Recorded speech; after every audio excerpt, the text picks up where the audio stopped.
Tepuk tangan buat Ahmad Hozainuddin. Baik, terima kasih Bang Refli Harun. Allahu Akbar.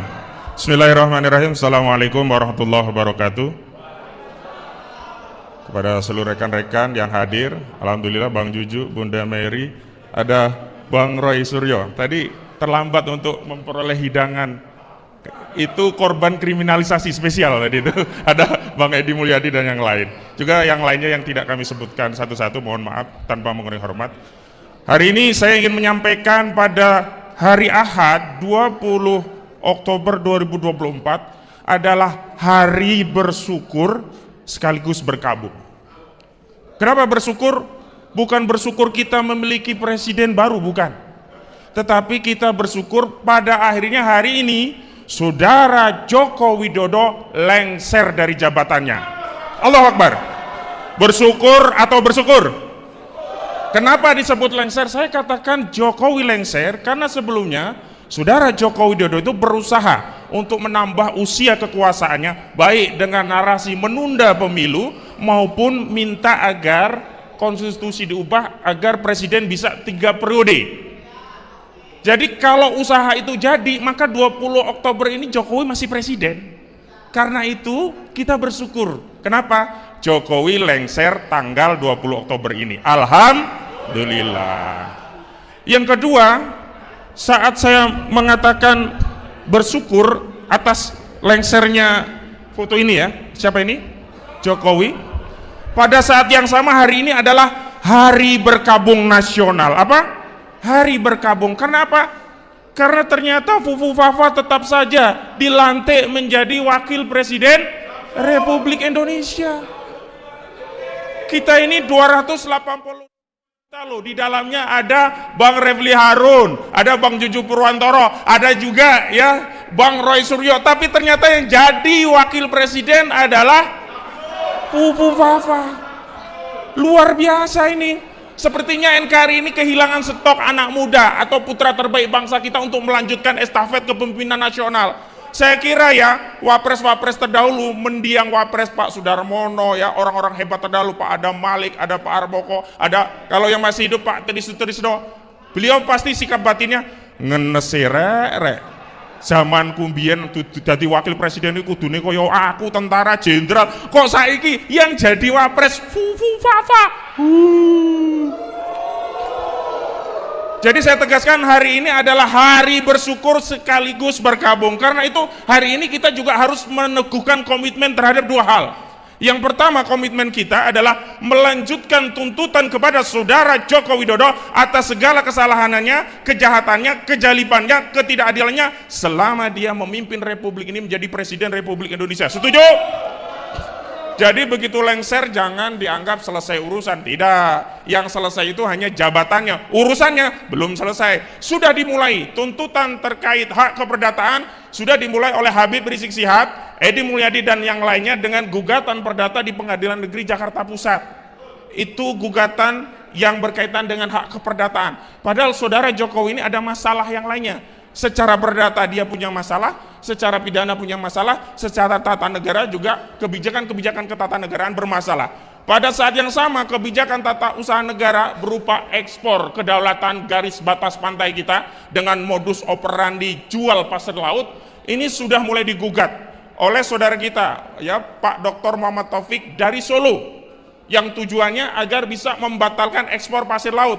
Ini luar biasa ini kalau kita jual ekspor emas, itu emas saja yang kita pindahkan ke luar negeri.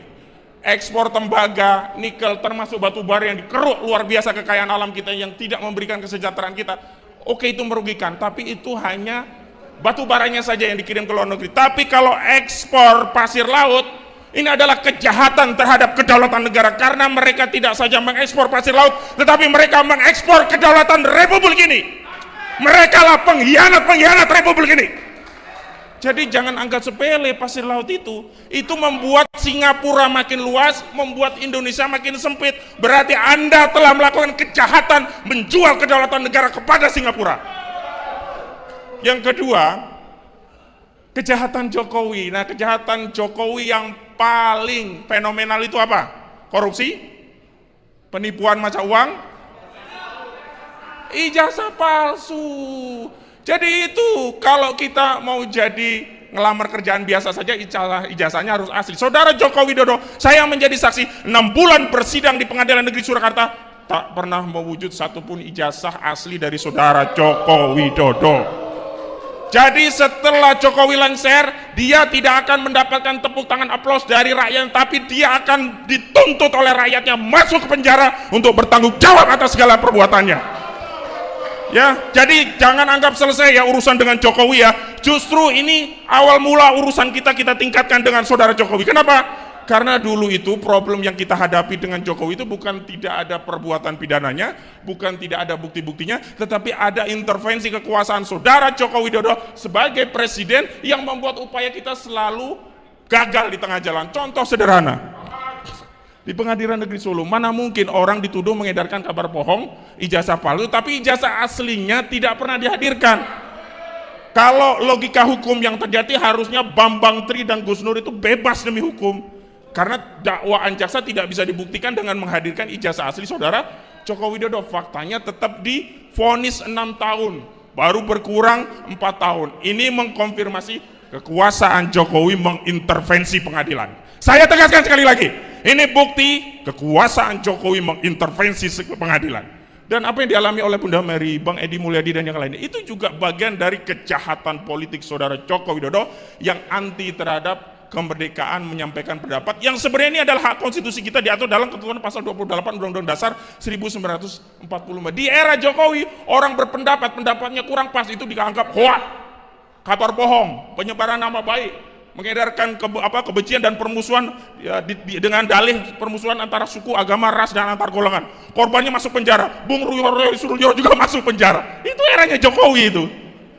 Jadi tidak pernah ada ujaran pendapat yang menjadi pidana kecuali di era rejim Joko Widodo. Maka kita akan terus tuntut saudara Jokowi. Yang kedua, ini saudara Gibran Rakabuming Raka, oke lah, masih bisa kita maklumi, dia akhirnya dilantik. Karena bagaimanapun proses untuk pembatalan itu mungkin mereka ada masalah-masalah administratif dan juga masalah politis. Karena bagaimanapun pemenang ini sudah nggak mau kalau jatah kekuasaannya menjadi hancur berantakan kalau ada isu ini begitu. Tapi setelah dilantik, maka kita akan menuntut kepada DPR MPR melalui upaya yang kita lakukan agar apa? Memakjulkan Gibran Rakabuming Raka. Apakah bisa? Bisa. Karena pemakzulan itu tidak perlu satu paket. Cukup wakil presiden. Dan kalau wakil presiden dimakzulkan, maka MPR akan membahas calon pengganti. Calon pengganti itu bisa dari MPR, dari partai-partai yang diusulkan oleh partai. Sehingga apa? Kita bisa membersihkan legasi NKRI Republik ini dari pemimpin yang bermasalah moral, etika, bahkan tidak memenuhi syarat. Saya tegaskan saudara Gibran ini tidak memenuhi syarat karena melanggar ketentuan pasal 169 2 ayat huruf E dan huruf Q Undang-Undang Nomor 7 Tahun 2017. Karena seorang presiden dan wakil presiden itu harus sehat ya jasmani dan ruhani. Nah, apakah orang seperti Fufu Fafa ini sehat jasmani dan ruhaninya? Sarap ini Fufu Fafa ini. Ya, yang kedua, saudara Gibran ini kan ya ditetapkan menjadi calon tanggal 25 Oktober 2023. Sementara PKPU tentang penetapan calon yang dijadikan dasar itu belum diubah. KPU hanya menetapkan Gibran sebagai calon wakil setelah ada putusan MK. Sementara putusan MK nomor 90 belum ditindaklanjuti. Putusan MK tanggal 19 belum ditindaklanjuti oleh KPU dengan pengubahan PKPU. Tiba-tiba tanggal 25 Oktober, hari terakhir pencalonan presiden dan calon wakil presiden, didaftarkan langsung ditetapkan sebagai calon wakil presiden. Dan ini digugat. Harusnya tanggal 10 kemarin putusannya, ditunda 2 minggu. Maka Fufu Fafa ini juga tidak memenuhi syarat. Kenapa? Karena dia belum berusia 40 tahun. Dan kalaupun dalihnya dia diterima karena putusan MK itu belum ditindaklanjuti dengan per-KPU. Artinya apa? Cacat prosedur. Dan dalam hukum besiking, keputusan tata usaha negara, 3 cacat salah satu saja itu kena, maka harus dibatalkan. Cacat kewenangan, cacat prosedur, cacat substansi. Secara kewenangan memang KPU berwenang untuk menetapkan Fufu Fafa sebagai calon wakil presiden. Tetapi secara prosedur KPU bermasalah, cacat prosedur karena menerima dan menetapkan Fufu Fafa sebagai calon wakil presiden, padahal KPU belum melakukan proses harmonisasi peraturan perundangan dengan mengubah per KPU-nya. Baru diubah setelah tanggal 3 November. Jadi saya ingatkan dua hal ini yang penting. Pertama, terus galakkan tuntut untuk adili saudara Jokowi, setuju? Yang kedua, tuntut agar Fufu Fafa dimakzulkan, setuju? Wassalamualaikum warahmatullahi wabarakatuh.